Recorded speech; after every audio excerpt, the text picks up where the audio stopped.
is the Truth with John Gordon. Assaulting the narrative. Destroying the lie. Unearthing the truth. I want the truth! This is the Truth with John Gordon.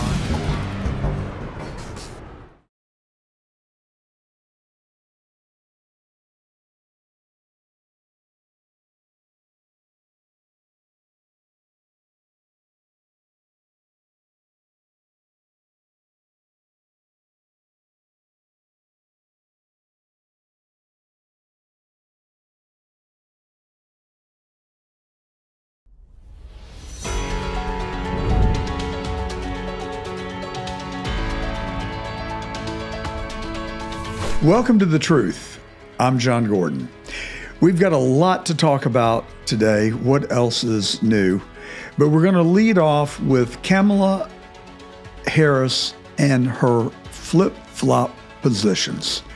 Now, you know that she ran in 2020 and she violently opposed fracking. If you don't remember, watch this. Is performing spectacular backflips is energy policy and fracking in particular. The Hill and other media outlets are trying to tell us the Vice President will not seek to ban fracking if she's elected president in 2024, but she's on the record saying she wants to ban fracking. I am committed to passing a Green New Deal, creating clean jobs, and finally putting an end to fracking once and for all. There's no question I'm in favor of banning fracking. So, yeah, and starting with what we can do on day one around public lands, right? And then there has to be legislation. But yes, and this is something I've taken on in California. I have a history of working on this issue. So what's she going to say next? You know, the debate's coming up on September the 10th with ABC. We'll talk about that some more in a minute. But what do you suppose she's going to say when it comes to our energy policies, oil, and fracking? I predict that she is going to come out and say, drill, baby, drill. It wouldn't surprise me. Similarly, you know that she has violently opposed the wall on our southern border. And she, as a member of the Biden administration, has not fulfilled her promise of being the border czar. Instead, they've opened the door wide open and said, come on in. Well, this seems to be a pretty dramatic change of policy. It's that vilifies immigrants, that wants to build what I call his vanity project, a multi-billion-dollar wall, which, by the way, will never get built. You cannot hold the American people hostage over your vanity project. On the subject of transnational gangs, let's be perfectly clear. The president's medieval vanity project is not going to stop them. The president at this point is holding the American people hostage over his vanity project. It's absolutely the height of irresponsibility that this administration is holding them and the American public hostage over the president's vanity project. Because I was a prosecutor for many years, including the Attorney General of California. I specialize on transnational criminal organizations. Yeah. That wall ain't gonna stop them. We don't need a multi-billion-dollar wall. That wall ain't gonna stop them. Let me be very clear. I'm not gonna vote for a wall under any circumstances. Those were pretty definitive statements, don't you think? Going to be kind of hard to walk it back, isn't it? Well, don't let the facts get in your way. Here's what Kamala is now saying. She said it on national television at the DNC National Convention 2 weeks ago. Politics with our security, and here is my pledge to you. As president, I will bring back the bipartisan border security bill that he killed, and I will sign it into law. So now she is going to build the wall. You know, do they ever look in the mirror? Do they ever stop and think about the consequences of what they are saying? So it looks like the Federal Reserve has been determined to put this country into a recession. They may be finally on the verge of getting their way. But, first, let's look at this. Last week, the Department of Labor revised their unemployment numbers. What we found is that there are 818,000 fewer jobs that were created last year in the last 12 months than they have told us. Now, they either made a mistake or they lied. There's not much middle ground in between those two options that I can really think of. They either made a mistake or they lied. I'll leave it to you to determine what. But here are very significant statistics about the loss of jobs in this country over the last 12 months.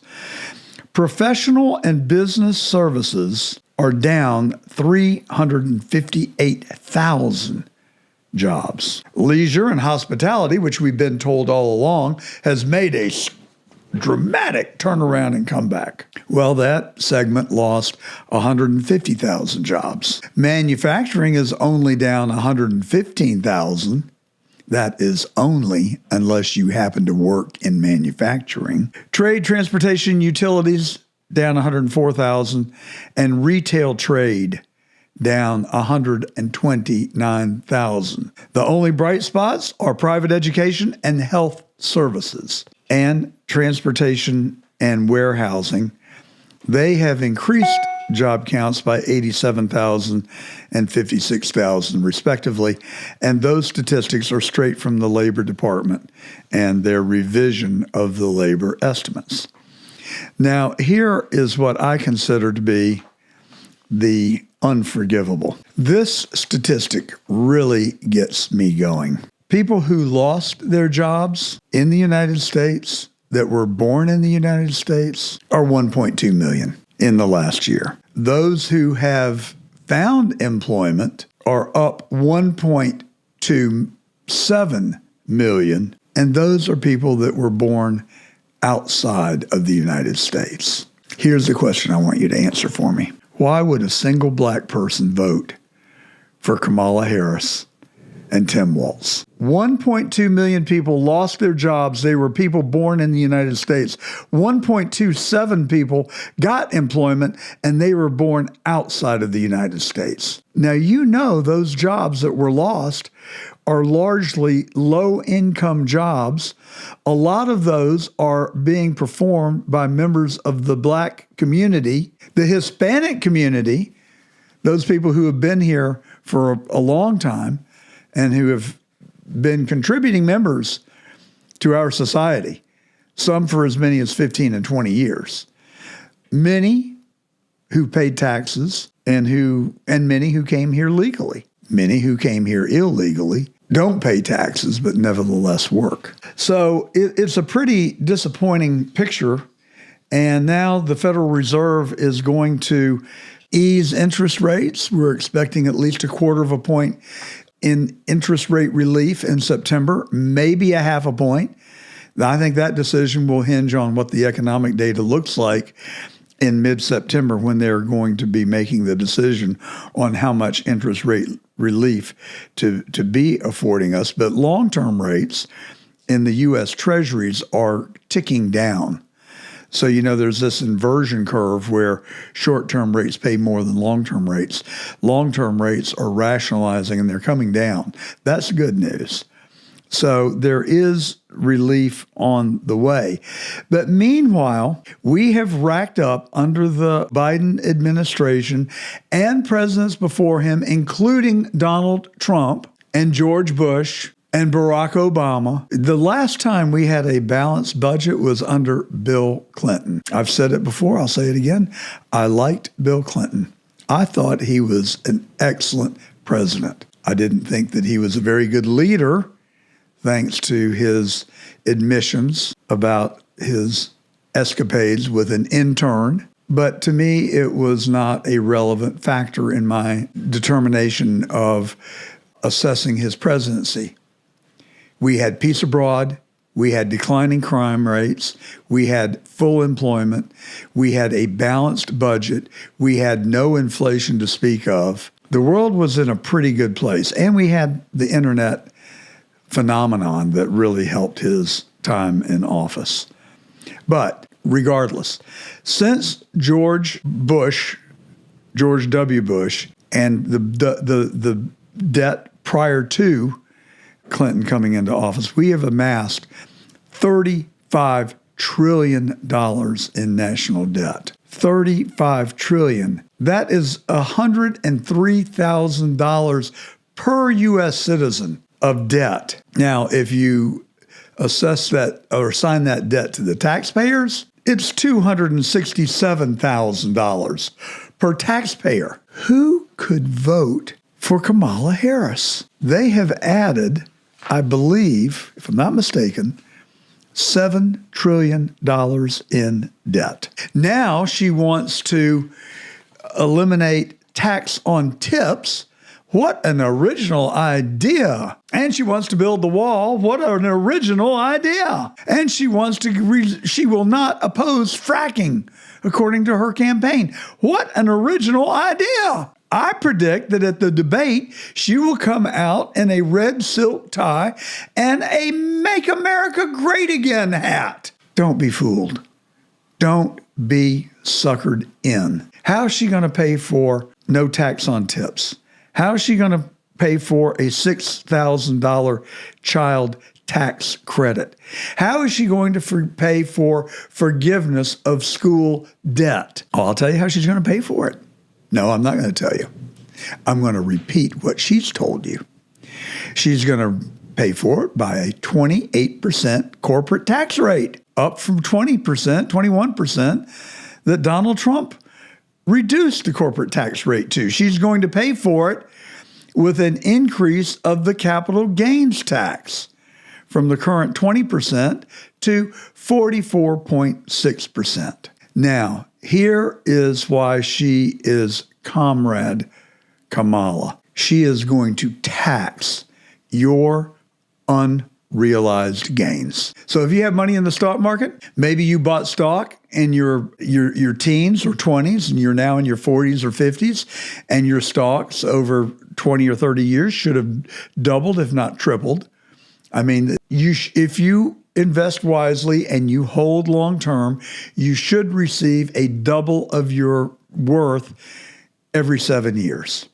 So you just do the number, but I'm saying that most people don't discipline themselves to invest for the long term, and they may not bat a perfect score. So let's just say that you double every 10 years.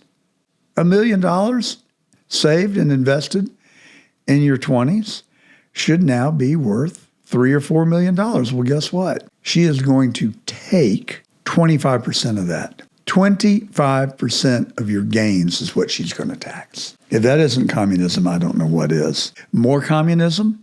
She is going to impose tax price controls on grocery stores because she's saying that the grocery distributors, the food distributors, are too big. And there are not enough of them. And there's not enough competition. Well, I saw a very good interview from Stu Leonard, who has been in the food distribution business for the last 30 or 40 years, his father before him, and John Casamatias, who is in New York. He is in the food distribution business. And they both have said that in the best of times, their pre-tax profit is somewhere around 2%. And she, Comrade Kamala, is going to impose price controls. Wrong answer. If you're going to impose price controls, that is de facto communism. There's a better way. Invite competition. That's what capitalism does. And if the food distributors have gotten too big, then bring the antitrust arm of the government to bear. Break them up. That's what we did with Ma Bell when it got to be too big. They broke up Ma Bell, and now we're putting it back together again. What's the wisdom in that? All right. So that's going to all produce interesting fodder for the debate that comes up on September the 10th on ABC television. Comrade Kamala refuses to debate Trump on any other network, including CNN. They are too fair for her, I guess. You know, ABC, the network that George Stephanopoulos works at, the network that Donna Brazile works at. Donna Brazile, you may remember, is the individual who gave Clinton the questions that she was going to be asked during her debate against Trump. Donna Brazile fed the questions to Hillary Clinton before the debate. And now this is the only network that Kamala Harris will go on. Not CBS, not NBC, not CNN, not Fox, exclusively on ABC. And now she wants to change the rules. In Georgia, Brian Kemp is trying to play nice with Donald Trump. Former President Trump went to Atlanta 3 weeks ago and had a rally at Georgia State University where they excluded a large number of people from being able to come into the venue. They said, oh, the fire marshal won't permit it. Well, what does the fire marshal say during a Georgia State basketball game when every seat is filled? It was shenanigans. You know it, and I know it. But when President Trump went there, he was very critical of Brian Kemp. As you know, they have not been friends, and they've had a little battle going back to 2020 and even before, when Brian Kemp refused to appoint Trump's preference for the United States Senate. So Trump wanted Kemp, who had the power of appointment, by the way, to appoint Doug Collins, who was a Trump ally and who had served in the United States House of Representatives with distinction. He was the ranking minority member on the Judiciary Committee.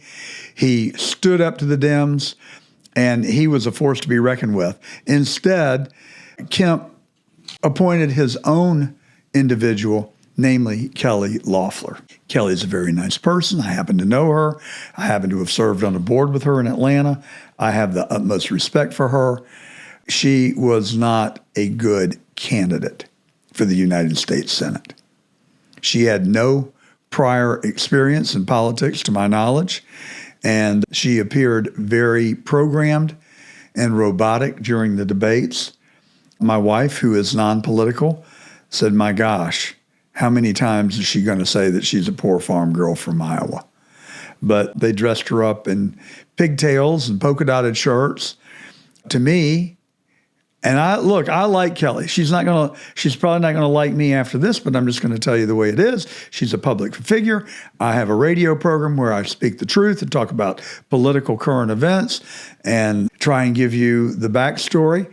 But Kelly Loeffler, of all the people that had filled out an application for consideration, was one of the weaker people. And we lost a United States Senate seat. Now, after that experience, Kelly's gotten much better. But I saw her in her office a month after she lost the Senate race, and she came into the conference room, and she was in a beautiful blue suit with a single strand of pearls and a very expensive ink pen, and she looked like a United States senator. I thought to myself, where'd the pigtails and the polka dot shirt go? You know, when President Trump goes to the factory, he does not put on a pair of coveralls. He wears his suit and his tie. And what does that convey? It conveys to me that he is genuine. He is being who he is. And I know for a fact that his handlers are not able to influence Donald Trump if he doesn't intuitively agree. He is going to be his own person. And I have great admiration for that. And when I ran for Attorney General, I had one or two people come up to me and say, oh, John, you got to get your blue jeans, your cowboy boots, and your flannel shirts on, like David Perdue did. Well, I looked at David Perdue. You know, he was the CEO of 3 large companies, I think publicly traded, perhaps at least one of them. And he was a corporate executive, well-educated at Georgia Tech, very polished. And he comes out in a cowboy jacket, denim jacket, and cowboy boots. And it looked as phony as it was. So back to the point. Kemp was mad at Trump because Trump was mad at Kemp over the U.S. Senate appointment of Kelly Loeffler over Doug Collins. Now, I shared President Trump's view that Collins would be a much better appointee. I happen to know Doug, and I'm crazy about Doug. As I said, I know Kelly. I know David Perdue. I like all 3 of them. But Doug Collins would have won that Senate seat, in my opinion. So that started the feud, and then 2020 came along.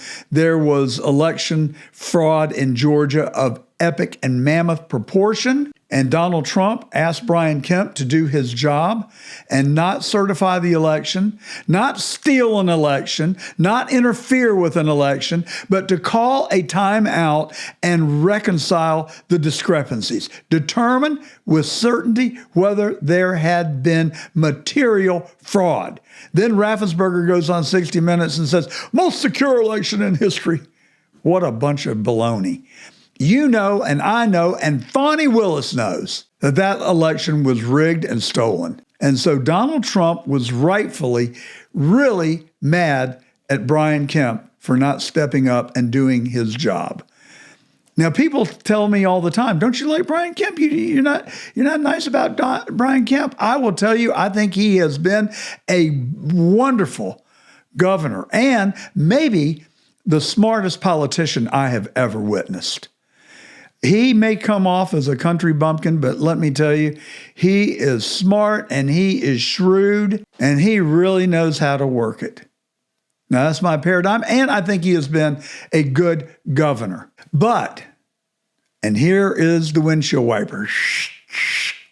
Billy Bob was a good husband and a good father, but he beats his wife. Well, I'm sorry, I think that disqualifies Billy Bob of being a good husband and father. What do you think? Similarly, I think Brian Kemp has been a great governor, but he failed us when we needed him most. And I have a difficult time forgiving him. Now, Trump went to Georgia, went to Atlanta, virtually across the street from the state capitol where Brian Kemp's office is, and he was very uncharitable towards Brian Kemp, and he caught a lot of flack for it. He caught a lot of flack for it because people considered it to be non-gentlemanly and an affront to the Georgia governor. And people say, oh, you need to look forward, not backward. Don't create a split in our party and run the risk of you losing Georgia. Now, here's where it gets really good and where I give Kemp a lot of credit. I think. Maybe yes, maybe no. But stick with me here. So Kemp comes out and says, I'm not going to resort to name calling. The president can say whatever he wants to about me, but I am going to work as hard as I can work to help get Donald Trump elected because the alternative is Kamala Harris. Huge kudos for turning the other cheek and being the bigger man. That's what I want to believe, and I am giving Governor Kemp the benefit of the doubt. But I told you, he's the smartest hen in the house. He is a brilliant politician and a shrewd politician. There could be another explanation. There could be another explanation for Trump's or for Kemp's benevolence towards the former president. Every poll I've looked at for the last 6 months showed Trump leading Biden by 10 and now Kamala by 6. Maybe, just maybe, Kemp knows that the die is cast. There ain't no drop boxes. There's a lot of eyes on the election. Georgia is under a microscope. You may have gotten away with it in 2020 or have chosen to look the other way in 2020. But it's going to be a lot harder to do that in 2024. And I predict that if Trump wins, that anybody who engages in election fraud in 2024, at a minimum 2024, are going to be called on the carpet and may end up going to jail. Now, that's strong deterrent. So maybe our governor has read the tea leaves, realizes that Trump is going to probably win Georgia, and he wants to be on the right side of it. Now, why would he be so honorable? Because you heard it here first, folks. Brian Kemp is running for the United States Senate in 2026. Mark my word. So that means that if Trump wins by the landslide that some people predict, and we won't really know that until after September the 10th. I'll talk about that in just a second. But if he wins by the landslide that people predict, he needs Trump to back him in his Senate race in 2026. It will all but assure Kemp's waltz to victory. He will return Jon Ossoff to the life of, I'm not going to say it. To me, Jon Ossoff is an empty suit. How he ever got to be United States Senator with zero accomplishment and no CV is a miracle to me. I think he will be easy pickings in 2026, at least to the extent that George Soros doesn't come and meddle again. But that's going to be hard against Kemp. Kemp is going to be a formidable candidate for the United States Senate. And if he has President Trump's endorsement, he will win by a margin like Ron DeSantis did in Florida for DeSantis' reelection. All right, so that's my take on it. Now, why am I hedging? Why am I not just willing to go all in with this love fest, this new love fest between Trump and Kemp? Very simply, Governor Kemp appears to have two sides to his mouth. I want to make nice. I'm going to do everything I can to get Trump reelected. I'm going to turn over my entire ground game in Georgia for the president's benefit. And without Green, he can't win Georgia. That translates into money. So Kemp is saying that he is going to raise money for Trump. In fact, he's holding a fundraiser for Trump this weekend. So he is clearly wanting to get back into Trump's good graces. But once again, when Kemp has an opportunity to right the wrong of 2020, what does he do? So you may be following the Georgia Elections Board, which has by a vote of 3-2 imposed election interference rules. Oh, I'm sorry, did I say that? No. They have imposed election integrity rules. They have made it more difficult to cheat. And what has our governor done? He has asked Chris Do-Nothing Carr, my former opponent for Attorney General of Georgia, who won by a landslide. Some people don't believe that. I don't question it. I'm not a spoiled sport. He won. I didn't. I'm not still after him as a candidate. I don't have any axe to grind. I really don't. I have no regrets about my race, and I have no animosity towards Chris Carr, the person. I have a lot of problems with him as Chris Carr, the Attorney General. A lot of issues. I mean, a ton of issues. We can start with 2020. We can wrap up the fact that he has made a mockery. I mean, a mockery of Georgia's Open Records Act. And I know him to not be a truthful person. He has lied to my face, and he has lied about me. And I can tell you that I never said one thing untruthful about Chris Carr. All right? So that's the man he is. That's the man I perceive him to be.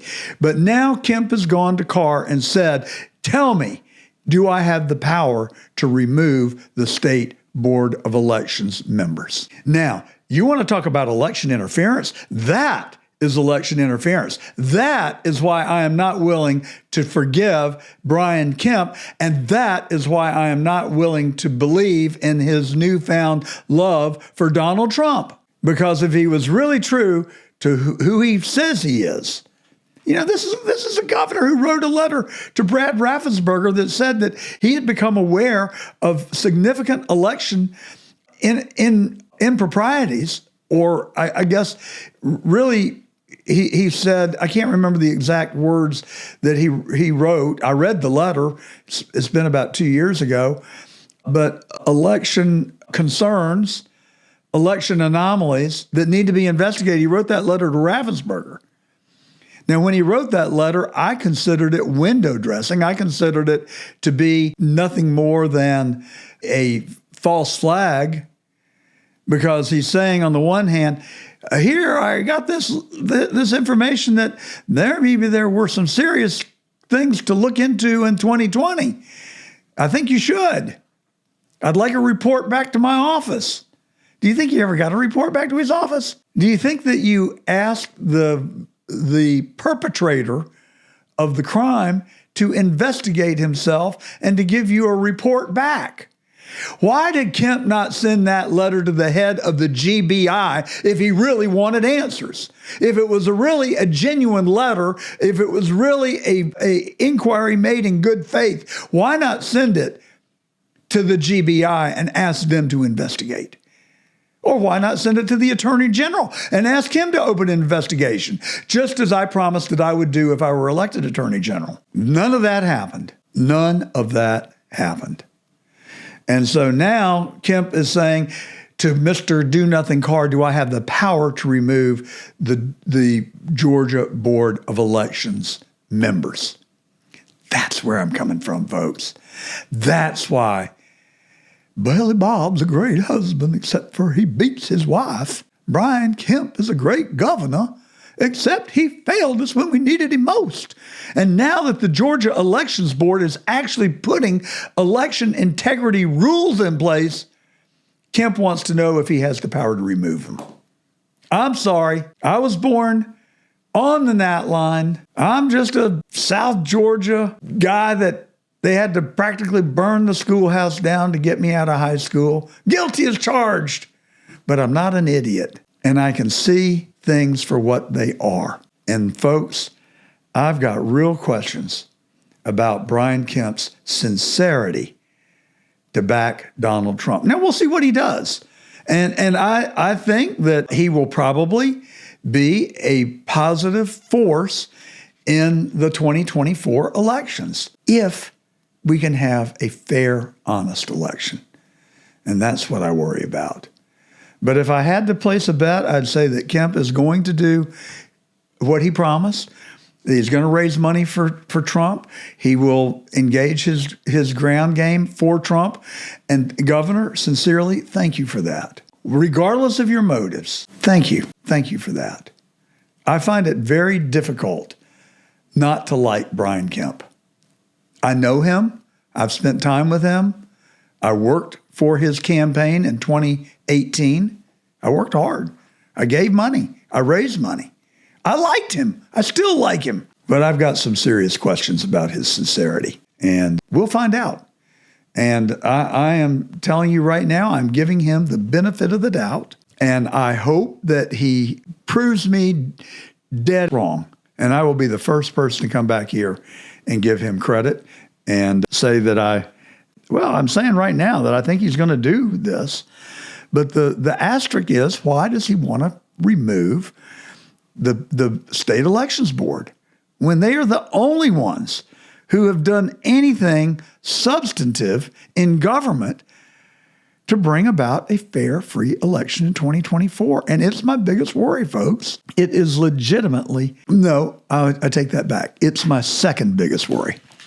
Let me tell you what my first biggest worry is. On July the 13th, in Butler, Pennsylvania, we are told that a lone assassin took a shot at Donald Trump, resulting in him getting hit in the ear. Nothing new there. You know it. I also promised you that following week that I was not going to give this up. I was not going to go quietly. I was not going to do what the mainstream media and the Dems and maybe even members of our own Republican Party in the Congress, some of them, most of them, seem to want this to die on the vine and go away. I'm not going to give it up. I'm not going to let go of it, and I'll tell you why.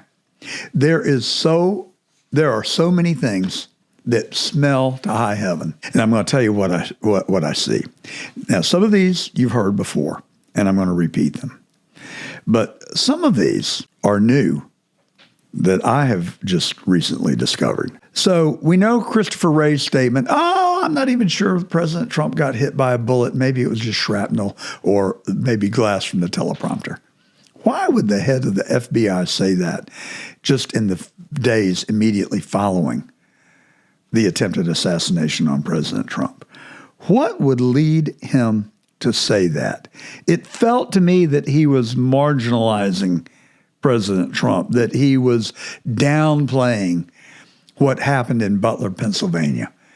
And I'm telling you, folks, it was by a millimeter or two that he would have any opportunity to downplay it. Because you know, and I know, and everybody that has watched that unfold know that President Trump came within a hair of losing his life. Again, like Kennedy, except this time it would have been live television. And I pray every night, and I thank God for saving our president. I do. I also thank God for all the benefits that he's given me, one of which is to be born and raised in this country and having been able to live the American dream. I want it to continue for my children and my one so far grandchild. Helen and I hope to have more, but we ain't got no say over that one. All right, so let's talk about the things that stink to high heaven about the assassination. Number one, did you see the video of law enforcement hosing off the AGR building just in the hours after the attempted assassination? They hosed off the crime scene. There is not a law enforcement officer in the world that would have condoned that. I think it was intentional. I think it was destruction of evidence. Now, I'm going somewhere with this. Don't leave me. Don't lose me. Stick with me on this one because it's important. I mean, it is damned important. All right. That's first and foremost. They cleaned the crime scene. In other words, they got rid of the shooter's bodily fluid and matter.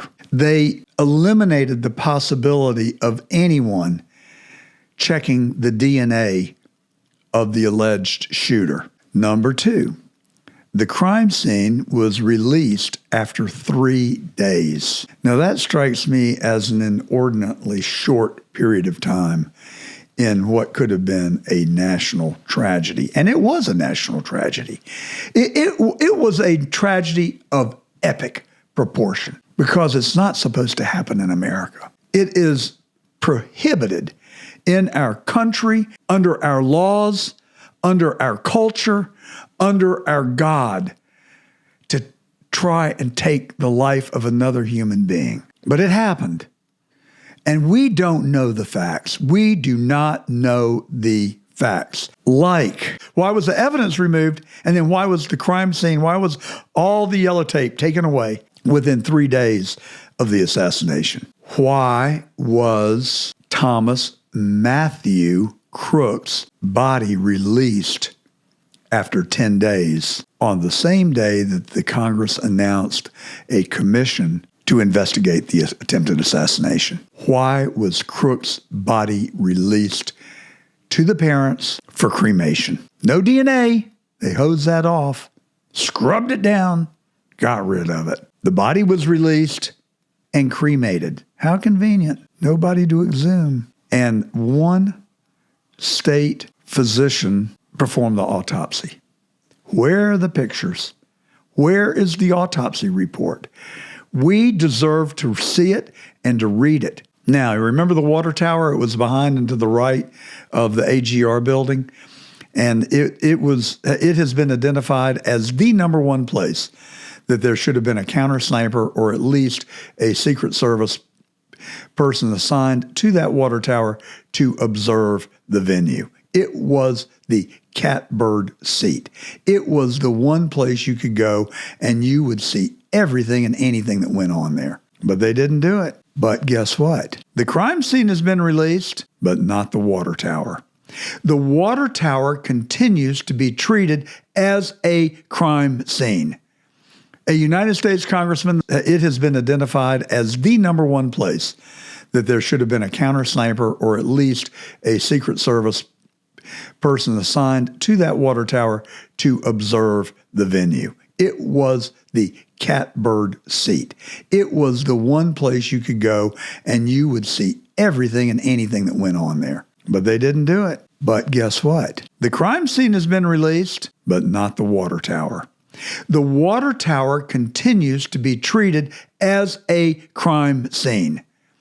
A United States congressman, the chairman of the committee that is investigating the attempted assassination, went there and tried to climb the water tower, and they told him he couldn't. It was not safe. It was after hours. There was no one there. He would have to come back later. We have gone back and looked, and it's still, the last that we looked, still a restricted area, and it is being preserved as if it were a crime scene. Now, what BS are they going to come out with to defend that decision? Oh, too many people could come out here and climb the water tower. Well, you got to climb it without the benefit of the ladder that is hoisted up 20 or 30 feet above the ground. How are you going to get up there to the ladder to climb the rest of the way up? And it's been unprotected for the last however many decades that the water tower has been there. Like every other water tower in America, there's no police tape or no restrictions around water towers. I mean, I think you'd be an idiot to go climb a water tower, and I don't know anybody that does. And they have those stairs that are removed, so you have to have some way, a tool to lower those stairs to climb the water tower, or you got to bring an awfully long ladder. Oh, I know. You could get Tim Walz's ladder to climb over the wall that Kamala is never going to build, but now she's going to build. All right, I digress. The water tower is still being preserved in the vein of a crime scene. None of the bullet casings have been provided, and to my knowledge, has any independent third party been able to observe them. Now, the first cop that got up on the AGR building said, and you can see it on video, he counted 1, 2, 3, 4, 5 casings. 30 minutes later, another individual gets up on the rooftop and starts asking about gun casings. And no, actually, there are 8. There are 5 over here, but 3 over there. I don't know. There are plausible explanations. Some people say Crooks turned on his side to fire the last 5, so they would have gone in a place differently than the first 3. Listen, that's a plausible explanation. I got it. I'll give you that. But give us the casings. Because if we have the casings, the strike point is all going to be in the same place. The profile of those casings are all going to have the same scars and marks because they came out of the same AK-47. Now, it gets more dicey. Crooks's parents, Thomas Michael Crooks's parents, called the Butler police that afternoon and said, their son is missing. He's taken his father's rifle, and we're concerned that he might do something. Really? That's what they claim. But they won't let us listen to the tape. That phone call didn't get recorded. Just like none of the Secret Service radio communications got recorded. And consequently, you're unavailable. But the local Butler police's radio traffic is available, and we've listened to it. And a full 6 minutes before the first bullet was fired, a local law enforcement officer reported there's somebody on the roof. And the local law enforcement sniper that was in the window behind the AGR building and far to the right actually took a picture of Crooks on the ground. I think that was 5 or 6 minutes before, or maybe even more, but it was in the time leading up to it. It was within the hour of when Crooks scaled the roof. So we've got that radio traffic. Why does the Secret Service not record their radio traffic? Of course they do. You know they do. We all know they do. But they've lost it, or they didn't record it that day. And then there's the New York Times photographer who took a picture directly in front of Trump at the exact moments that the shots were fired. And his camera actually captured one of the bullets speeding by the former president. But guess what? You wouldn't have used that lens if you were there to photograph the rally. My producer over here, Q, is a photographer, and he told me as we were preparing this segment, you would never have used a high-speed lens like that unless you were photographing a high action event. It is improbable that the photojournalist would have had that lens on his camera unless he was there for a reason. All right. Now, here is where it gets really spooky. Do you remember the Umbrella Man in Dealey Plaza? Well, I have identified, no, actually, I did not. I have learned from a YouTube journalist, Zach DiGregorio, whose videos I would commend to you. He publishes under his show is called Wolves in Finance. And Zach gets a little off the chain sometimes, but I tell you, his content is really good. And I listen with a critical ear, and I try and play devil's advocate and poke holes in it. His stuff is really tight and I think it's very factual. All right, so he's put a clip together that I've watched several times now, and I'm going to share parts of it with you now. But he's identified the 8 or 10 reasons that he doesn't believe that Crooks acted alone, and maybe he wasn't even the gunman. So you may remember, if your memory is good, that in the moments, hours immediately after the attempted assassination, there was video by on-the-scene journalists that were taken, and there are eyewitnesses who observed a white van being towed away from the site, from the Butler grounds there. And that van was towed away because it contained explosives. The van was titled to a company in Arizona. The company in Arizona, Urich Ammunitions, manufactures ammunition and explosives. Now here's where it gets very interesting. Maxwell Urich is not sure whether it's present or past tense. He was a young man that approximated Thomas Matthew Crooks' build, stature, facial. You could confuse the two, potentially for being one and the same. Now, I'm not making this up. And for those of you on watching the live stream, and if you're not, jump over there right now. Go over to YouTube Live, Getter Live, or Rumble Live. We're live streaming there as we do every Saturday. We broadcast there just like we do on the John Fredericks Radio Network. Thank you, John Fredericks, for this airtime. And we also live stream on the CD Media, 13 digital platforms. They simulcast us on Getter and Rumble on their channels. You can go watch us on their channels as well. And so we're going to show you this footage that Zach DiGregorio put together on Wolves in Finance on YouTube Live. And I'm telling you, folks, this, to me, is the key to blowing this case wide open. Who is or who was Michael Urich?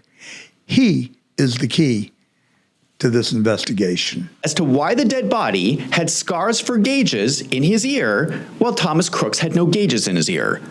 Why haven't they explained this? There are also images that look like the dead body has a tattoo on his arm. Maxwell Urich had a tattoo on his arm, whereas Thomas Crooks did not have a tattoo. Some people will say, well, that's just dirt on his arm. Zach DiGregorio has identified Maxwell Urich. Now, here's the part that really is out of the twilight zone. The day after the assassination attempt on President Trump, Maxwell Urich's parents filed a missing persons report. He has not been seen or heard of since July the 13th. Now, that makes the hair on the back of my neck stand up. There are those who believe that it was Maxwell Urich's body on the roof of the AGR building. I'm not saying it was. I'm saying the pictures that were in the video that we just showed make to me a very compelling case that the body was that of Maxwell Urich and not Thomas Michael Crooks. So where is Thomas Michael Crooks? I don't know. Either Thomas Michael Crooks was the shooter and he was killed, or Thomas Michael Crooks was the shooter and was not killed, or Thomas Michael Crooks was neither the shooter and was killed, or Maxwell Urich was the shooter and was killed, or was the shooter and was not killed and has made a clean getaway. I don't know. Or maybe Maxwell Urich had nothing to do with it. Maybe he just decided to drive a truck from Arizona to Butler, Pennsylvania, and be there on July the 13th, and they confiscated the van and towed it off, and Maxwell Urich went missing the next day. Or maybe it was Maxwell Urich on that roof, and that's why they hosed off the roof, and that's why we can't collect any DNA, and that's why they cremated the body 10 days after the assassination attempt, and there is no evidence to compare to Thomas Michael Crooks' DNA. I don't know. All I know is that this stinks to its core.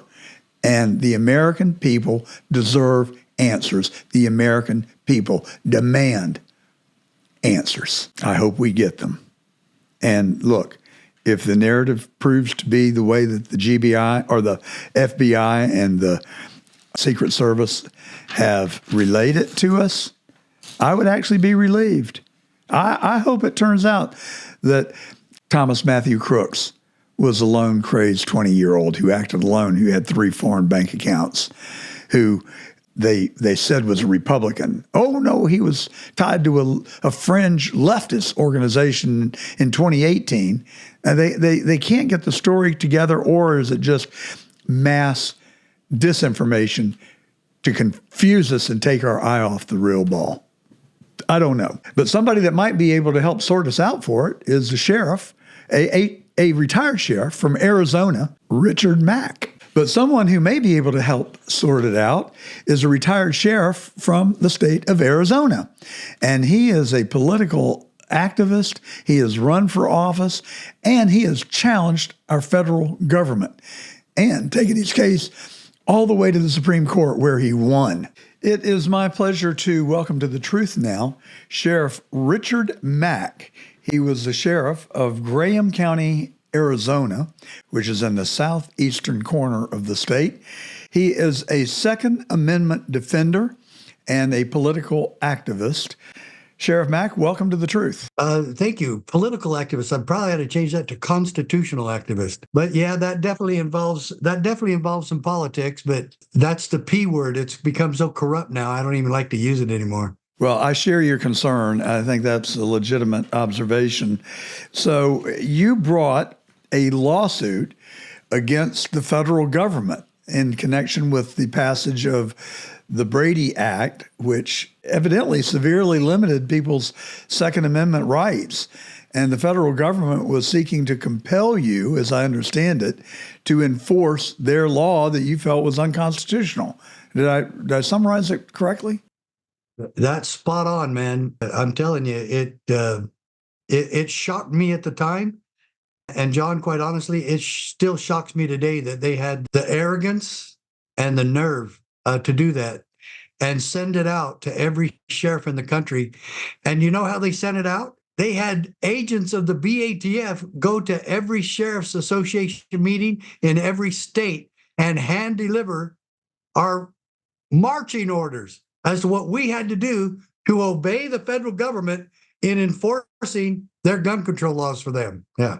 Well, the model has been turned completely upside down. The Constitution specifically says those rights not specifically delegated to the federal government are reserved to the states, and the actors in the federal government, presumably permanent Washington, the deep state, seem to feel like they are singularly in charge of running the show. And to hell with the Constitution. It's their way or the highway, for lack of a better explanation to me. So tell us about the lawsuit that you brought and why you brought it. First, I brought it because I will not violate my oath for them or anyone else. I took my oath of office seriously. I love the Constitution.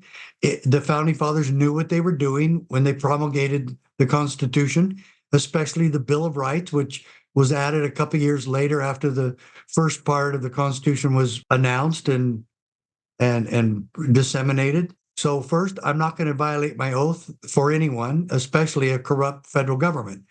Secondly, I wanted to defend and protect and preserve the Second Amendment, which the Brady Bill clearly violated. And finally, I wanted to protect the office of sheriff from government overreach. And this bill, our decision, our ruling written by Justice Scalia was actually known as the anti-commandeering ruling. And very appropriate so, because they were trying to commandeer the office of the sheriff, and it would make us accountable and answerable to the federal government instead of the people that elected us. And they threatened to arrest us if we failed to comply. And that's true too. And I can't believe how crazy this was, that they could threaten to arrest someone who's completely out of their jurisdiction, who has absolutely nothing to do with them except maybe reporting crime stats to the FBI. And it made our constitutional republic stand on its head. And every facet of it I could not take. But those three main things: I won't violate my oath, I will protect the Second Amendment, and I will defend the office of sheriff. And we did all three, and we won. Well, God love you, and I appreciate what you have done. So where does the Brady Act stand now? As I understood it, weren't there a series of legislative acts over a number of years that really, when you zoomed out, were just designed to deprive people or water down their Second Amendment rights? It wasn't going to just water it down. It was going to completely destroy it. So there were Brady bills. We fought, and I was the first sheriff to start all this, and I'm proud to brag of that. You know, I love that I did that. But I also love the person who gave me the inspiration for it, the good Lord and my wife. And if it hadn't been for both of them, this would have never happened. And so Brady Bill 2 was introduced by Howard Metzenbaum from New York just 2 weeks after I filed. On February 28, 1994, he introduced Brady Bill 2 on March 14, 1994. And so we found out, we did a lot of searching, and the Gun Owners of America started checking into it, and they found that there were 5 bills waiting. And yes, it would have completely regulated FFLs, or gun shop owners, out of existence. It would have completely regulated gun shows out of existence. It would have regulated ammunition out of existence, and regulated most guns out of existence. And so, yes, it was going to completely gut the Second Amendment, not just water it down, but completely gut it. So we see attempts to deprive people of their civil liberties and their rights under the Constitution. We see efforts to censor people and deprive them of their First Amendment rights. We saw a 2020 election, and nowhere in the country was it more evident than in Arizona, in my own home state of Georgia, that an election was stolen and people's vote was they were deprived of their franchise. Where do you see this coming from? I mean, these have got to be pretty powerful forces that are able to pull this stuff off and basically, as Obama said, change the fabric of America. Is that where it's coming from? It's followed a long train. But I will tell you, the abuses really accelerated immensely during COVID-19. And I think the powers that be, even if it's just our corrupt government and the corrupt deep state of Washington, D.C., and it doesn't go any more sinister than that or more conspiratorial than that, they learned that they could get away with anything. They learned on 2024 or 2020 and 2022 that they could get away with election fraud and stealing our vote. They also learned starting in 2021, maybe the very beginning of it, maybe 2019, that we would just fall in line and bow down and kiss the ring of the wonderful government that was saving us from this horrible COVID-19 and coronavirus, whatever they wanted to call it at the time. And Scalia, in this decision, addresses all of that. And this came out June of 1997. And he said this, in this decision now, folks, there it is. You need to get copies of this. Every one of you should get a copy of this off our website, cspoa.org, cspoa.org. And there's no markup in this. This thing costs $2. You can get 3 of them for $5. I'm not making money off of this, folks. I want you to have it. It's the most important 10th Amendment decision in the history of America and one of the most powerful cases ever in the history of the Supreme Court. So get this, what Scalia says. First, in his introduction, he said that the question presented by the CLEOs, he called us the chief law enforcement officer, the CLEO, chief law enforcement officers. That's what he called the sheriffs. And he said, must be sought in historical understanding and perspective. Oh, that's exactly what he does. He takes us through a history lesson. He quotes the founders. He quotes the Federalist Papers. He quotes the Federalist Papers. When was the last time that happened in any Supreme Court decision? Or that they just take us through a history lesson instead of trying to create something new according to political correctness of the day. And so he said this, and this is Federalist 51. Hence, a double security arises to the rights of the people. Let me pause there and ask a question. How does a double security arise to the rights of the people? Continuing, quote, the different governments will control each other at the same time that each will be controlled by itself. Any question, folks, as to whether or not the federal government will control itself? Then the other governments, no matter where they are or who they are, in the other branches of government, that's why we have 3 branches of government, so that we'll keep each other in check and keep each other in our proper lane of traffic, or just proper lanes. So it's our job as other governments, when we see criminal activity within another branch of government, that we correct it. Now, get this one. We have held, however, this is another quote from this decision, we have held, however, that state legislatures are not subject to federal direction. Folks, you know why we're not?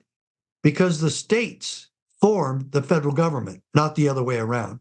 Historically speaking, they are our servant. They were our creation. And we delegated a few discrete enumerated powers to them. In fact, Scalia says that in here too. Right here on page 7 of this little, most powerful book in the world, folks, he says, conferred upon Congress of not all governmental powers. Well, if they don't have all governmental powers like they pretend they have, what kind do they have? Scalia answers, but only discrete enumerated ones. Well, how do we keep it that way? What is our job in keeping the powers of the federal government discrete enumerated, or in other words, discrete limited? He says this, to keep it that way, quote, which implication was rendered expressed by the 10th Amendment. Folks, the states have to enforce the 10th Amendment. We have to tell the federal government, you can't do that. You don't have any authority.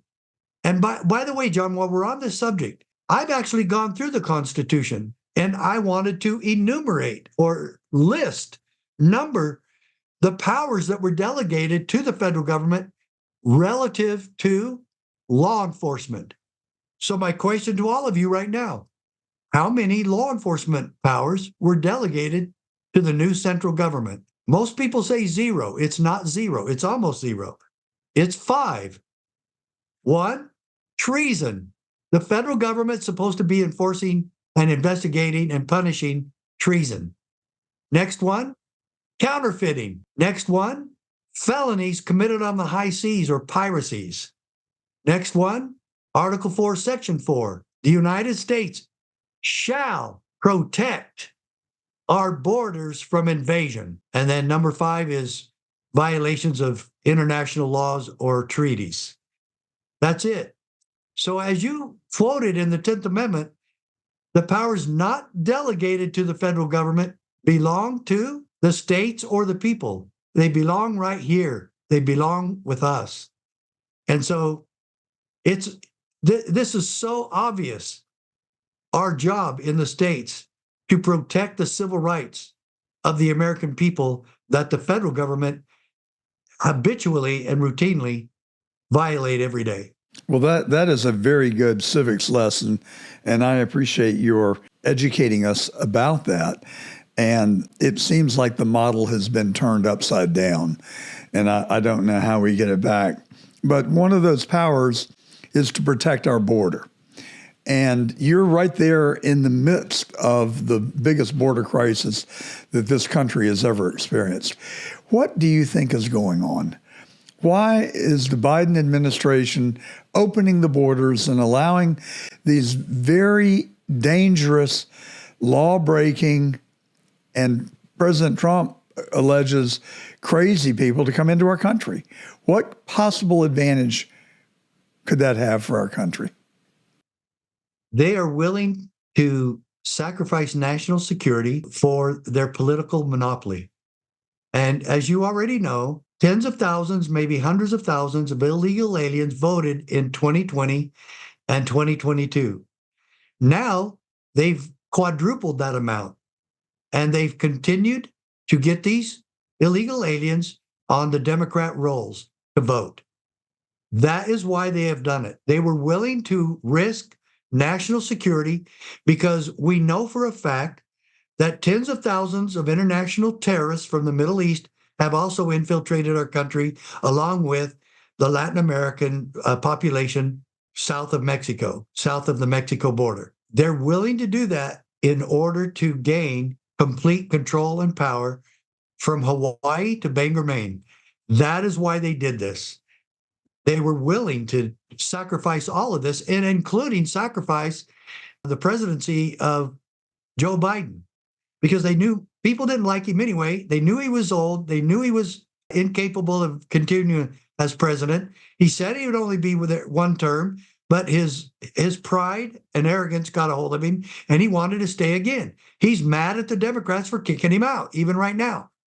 But the reason they set all that up through Joe Biden is so that he could be the sacrificial lamb, so that people would get mad for a while, and then they would turn to someone else, and that someone else now also did this. But they've all seen that they got away with it, and so that's now why they think Kamala can win, even when we all know she's not qualified, and she's been a horrible vice president of the worst president in American history, and that's Joe Biden.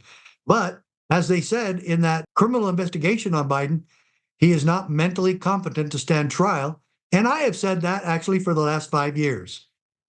As have I. But in addition to his mental capacity, I prefer to actually focus on his corruption. Here's a guy who he and his family, he's made his son the bag man, have collected $30 to $60 million that we know of from our enemies, not foreign actors, but our enemies. And the fact that they're allowing him to get away with it scot-free just shocks my conscience. And I just fundamentally don't understand it unless there's a nod and a wink that, oh, he served the country for 50 years, let's give him a retirement plan. I don't know. That's the best spin I can put on it. But there's certainly no authority or legitimacy behind that if that is, in fact, the case. Yeah. But that is why they've done it. And then after they get in, they know they can get away with anything because they're going to control, pretty much as they do right now, the courts and most of the legislatures and most of the executive branch. So our only hope is that the sheriffs of this country will stand against all of this, start investigating this criminal and treasonous activities, and start erecting the barriers, as Madison warned us, county by county. There is no hope in Washington, D.C. That is never going to change. The likelihood of Washington ever changing is not going to happen. But the sheriffs Can erect the barriers and make the federal government irrelevant in our counties. Well, I ran for Attorney General of Georgia 2 years ago, and I don't believe that I've participated in an honest, fair election, although I've never cried foul, accepted the results, and moved on. But I'm 100% sure in my heart and in my brain, based on the evidence that I've seen, that 2020 was stolen in Georgia without question. There are 3,200 duplicate ballots on the Secretary of State's own website. Then there are 14,000 people who were registered to vote, and if you alphabetize them by their first name, their voter IDs are perfectly sequential, which is impossible to have happened. Then there are some 300,000 missing ballot images. Yet our Secretary of State, Brad Raffensperger, and our governor says there's nothing to see here. And just as the state elections board really in Georgia has started to display a conscience and have imposed rules for the 2024 election, empowering local elections officials to deep dive into an election that does not appear on its face to be worthy of certifying. If there are irregularities, that they have a timeout to sort it out before certifying the election. Now, our Governor Kemp, who says that he's for Donald Trump now, is seeking authority from the Attorney General to determine if he can remove the members of the state elections board. So it just seems to me that anytime you make progress on election reform in the name of elections integrity, that these people find a way to eradicate it, which to me is just them saying, we're going to steal the election and there's nothing you can do about it. Have I got that wrong? I've said that exact quote. They have done everything in their power, everything. Kemp, everyone in Michigan, Wisconsin, Pennsylvania, Arizona, and a few other states, but all the swing states, they've done everything in those states to guarantee the probability and the possibility of cheating. That's it. That's all they've done the last 4 years. So it's my belief that Donald Trump, along with Robert Kennedy Jr.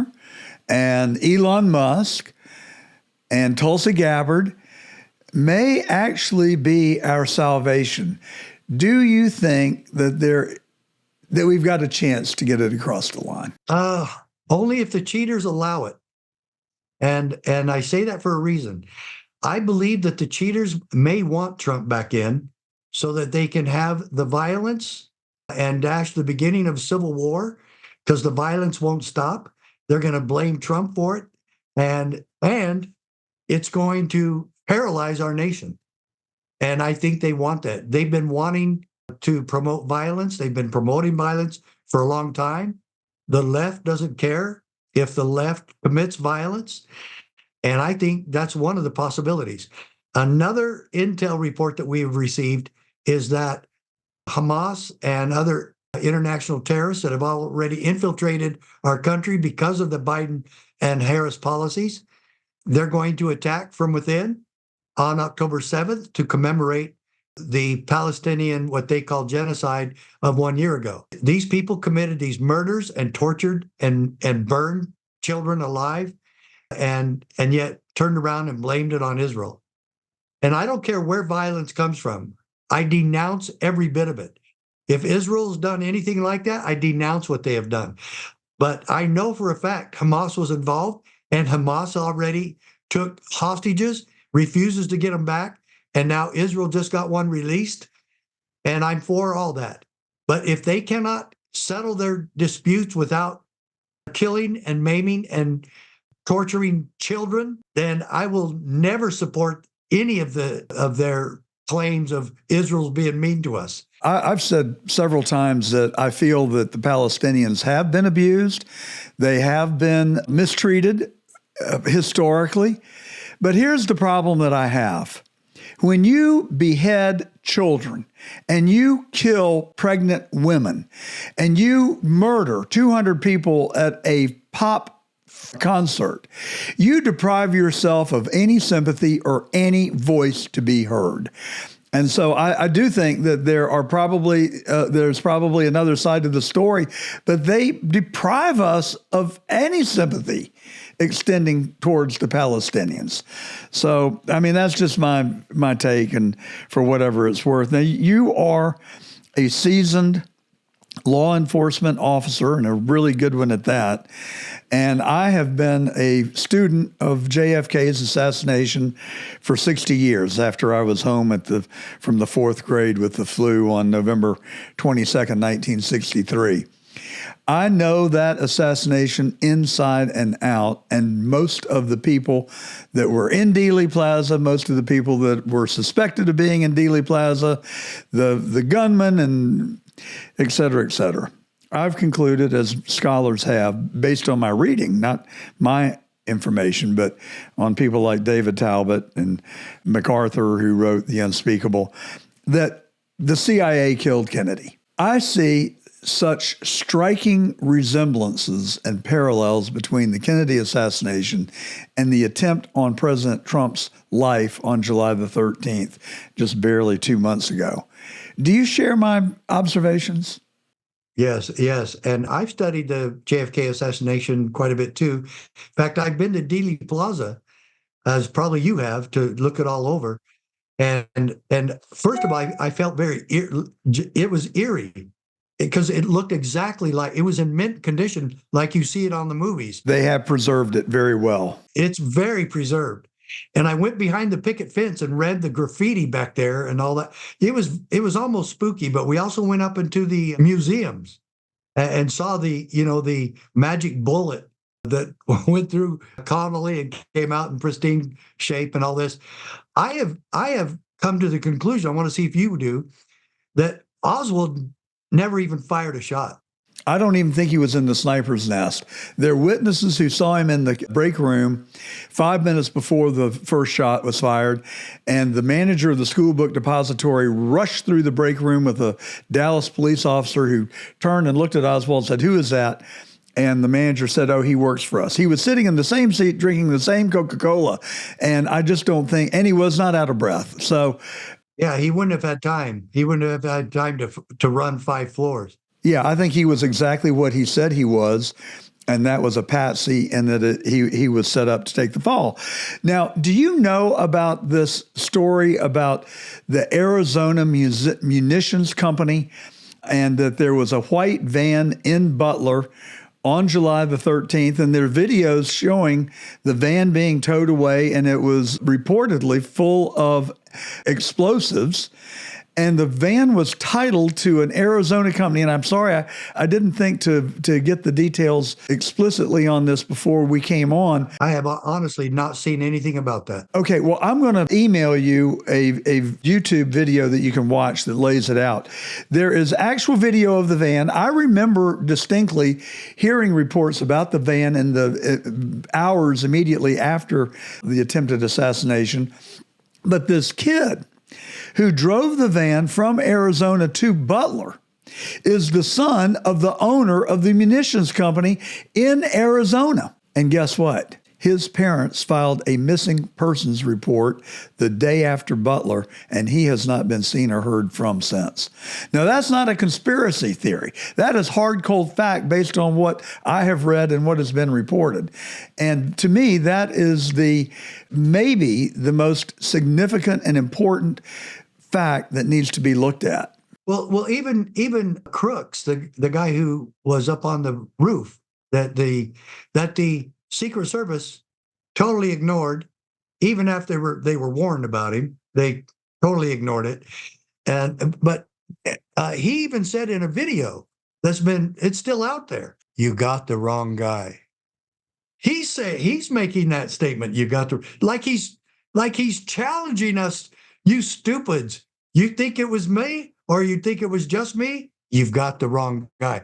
If the suspect is saying that in a dying declaration of what was really going on, you've heard none of the follow-up on that.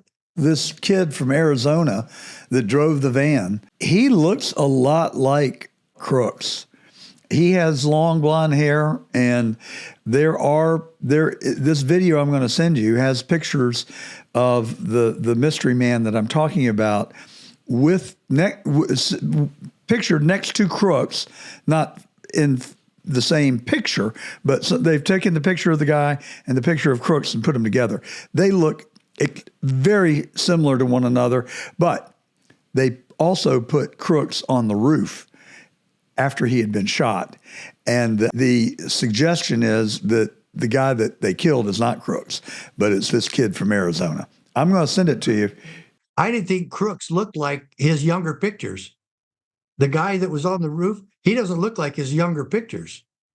And I commented about that. So, yeah. So another thing is, I will tell you 100%, Marilyn Monroe did not commit suicide. Neither did Epstein, and neither did Vince Foster. No way on all three. For sure, the most evidence is Marilyn Monroe. She did not commit suicide. So there's a lot of these conspiracy theories that you start delving into them, they're very factual. But I will tell you, I know for a fact that the sheriffs have stood against the federal government. They can continue to stand against the federal government. And if we get 1,000 sheriffs who stand unitedly against the incursions and criminal activity of the federal government, we can keep them at bay. And I know for a fact that the federal bureaucracies do not want to fight with the sheriffs. If we could just get the sheriffs to unite in that, we could protect the people from the rest of this. I encourage some sheriffs in Georgia to go investigate 2020 and go seize the ballots because they are evidence of a crime having been committed, especially in Fulton County. We've pushed that as well. I didn't seem to make much progress on it. So coming up in just a few days, actually, September the 6th and 7th, you are convening a summit of law enforcement officers as well as opinion leaders and scholars in Orlando. Tell us about the Foundation for Freedom Conference coming up in Orlando in just a few weeks. Well, it's because we think this is such a pivotal time, a crucial time for America. We called this emergency meeting. The public is also welcome because we, the people, have got to be involved in this. And so everyone, you can see the information for this on the front page of cspoa.org. And you can be there. And we'll put the link up on our site along with this video, and there is the flyer for the meeting, and we'll also put a link in the comments on our podcast. But we're also on the radio, so it's kind of hard for our radio audience to see the flyer. But let's repeat that you can go find it at cspoa.org. And while you're there, join the CSPOA posse. Join the posse, become a part of the solution, and help us help you and train you to work with your sheriff and create a posse for him. Sheriff Richard Mack, thank you so much for joining The Truth today.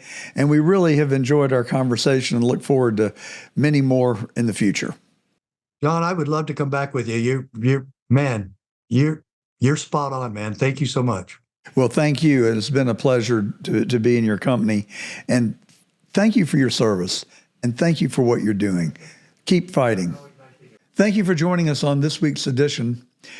We hope that you enjoyed the program, learn from the program, and will be motivated to help work to keep this country the free land that it is. We've got to straighten this mess out, or our children and grandchildren aren't going to have a country. And that's my biggest fear. This is The Truth. I'm John Gordon. I've told you the truth, and I'll be back next Saturday with another edition of our program, and we will be coming to you from New York City. And we might just make a pass by the Roosevelt Hotel and see what it looks like a year after we were visited there last. Have a great weekend, everybody.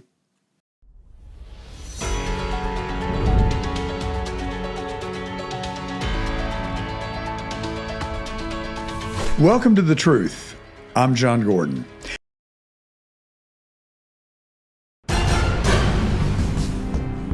You've been listening to The Truth with John Gordon. To connect with John and get more of the truth, follow and subscribe to @JohnGordonTruth on Getter, Rumble, X, Facebook, and YouTube. The Truth with John Gordon is a production of John Gordon and the John Fredericks Media Network. All rights reserved.